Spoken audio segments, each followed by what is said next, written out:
9.6 करोड़ काले plastic ball से भरा एक ट्रक लॉस एंजलिस की एक झील के पास रुकता है और ड्राइवर उन सभी बॉल्स को उसी झील में डंप कर देता है। लेकिन जैसे ही पूरी झील ब्लैक बॉल से भर गई तो हर कोई हैरान था। सबको बस ये जानना था कि इतनी सारी बॉल्स इनमें फेंकी क्यों गई। क्या इसके पीछे कोई साइंटिफिक रीजन है या फिर ऐसे ही। हालांकि कुछ लोगों का ये भी कहना था दोस्तों कि पानी के इवेपोरेशन की वजह से वेपराइजेशन को रोकने के लिए पूरी झील को काली गेंदों से ढक दिया गया था। और ऐसे सोचने के पीछे एक साइंटिफिक रीजन भी है और वो ये है कि वाटर बॉडी को कवर करके हम पानी को भाप बनने से रोक सकते हैं और पानी को बचा सकते हैं, क्योंकि इन बॉल्स के नीचे इस झील में 12.5 अरब लीटर पानी छिपा हुआ है और ये पानी खारा है तो इसमें सॉल्ट मौजूद है, इसलिए ये पीने लायक पानी तो है नहीं।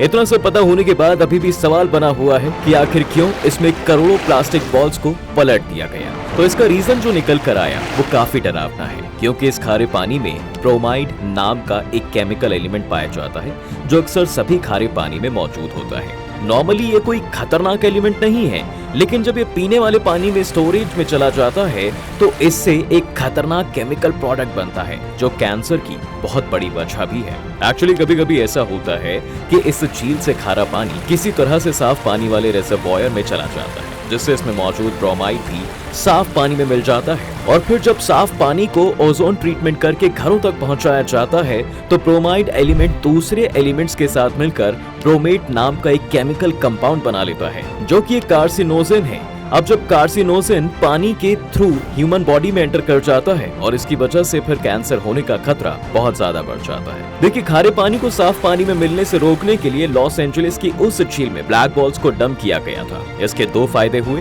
पहला ये कि सनलाइट झील के डेप्थ तक पहुंच ही नहीं सकती थी तो इससे इवेपोरेशन रुक गया, और दूसरा कि ब्रोमाइड वाला खारा पानी साफ पानी रिजर्वॉयर तक पहुंच नहीं सकता। इससे एक बड़ा हेल्थ कॉन्सिक्वेंस होने से बचा गया। दोस्तों, Los Angeles water and electricity department को कई सालों तक ये लगता रहा कि वो इस झील के पानी पर नजर रखे हुए हैं और ब्रोमाइड के फ्लो को रोक रहे हैं, लेकिन ऐसा नहीं हो रहा था। किसी ना किसी तरह से इस झील का पानी दूसरे रिजर्वॉयर में जाकर घुलता मिलता रहा और कार्सिनोजेन बढ़ता रहा और लोगों के हेल्थ के साथ सालों से खिलवाड़ होता रहा। कुछ वैज्ञानिक दावा करते हैं कि ब्रोमाइड से ब्रोमेट बनने के प्रोसेस सनलाइट के प्रेजेंस में काफी ज्यादा तेज हो जाती है और इसलिए ब्लैक बॉल से कवर करना काफी फायदेमंद हो सकता है।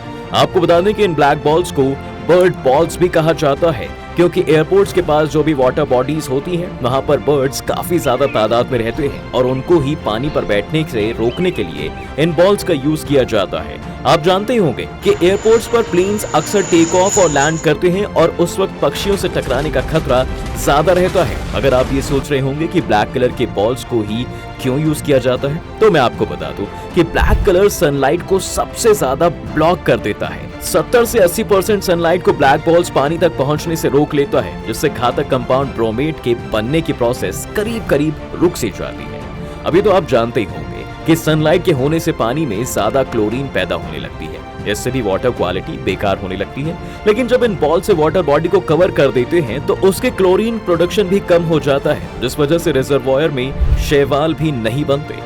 इसके अलावा ब्लैक बॉल्स की एक और खासियत होती है, वो ये कि अगर ये ब्लैक बॉल्स ड्रिंकिंग वाटर के कांटेक्ट में भी रहें तो भी वाटर क्वालिटी पर ना ही कोई इम्पैक्ट आता है और ना ही सालों तक एनवायरनमेंट में एक्सपोज्ड रहने से बॉल्स डैमेज होते हैं, क्योंकि ये हाई डेंसिटी पॉलीथीन से बने होते हैं। ये एक हार्मलेस मटेरियल होता है। आपको बता दें कि इसी मटेरियल से गैलन मिल्क जग भी बना होता है जिसमें दूध रखा जाता है, इसलिए इस मटेरियल को फूड ग्रेड प्लास्टिक भी कहा जाता है।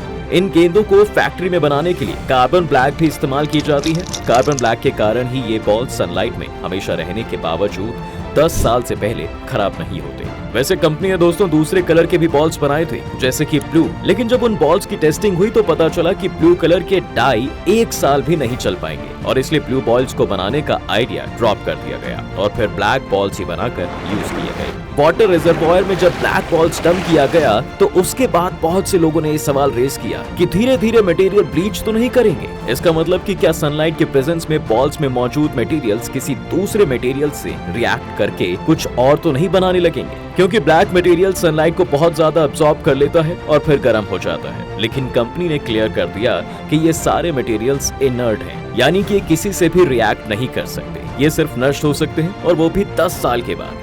कंपनी ने ये भी कहा कि बॉल का ऊपरी हिस्सा जरूर गर्म होगा, लेकिन नीचे का पार्ट जो है वो ठंडा ही रहेगा।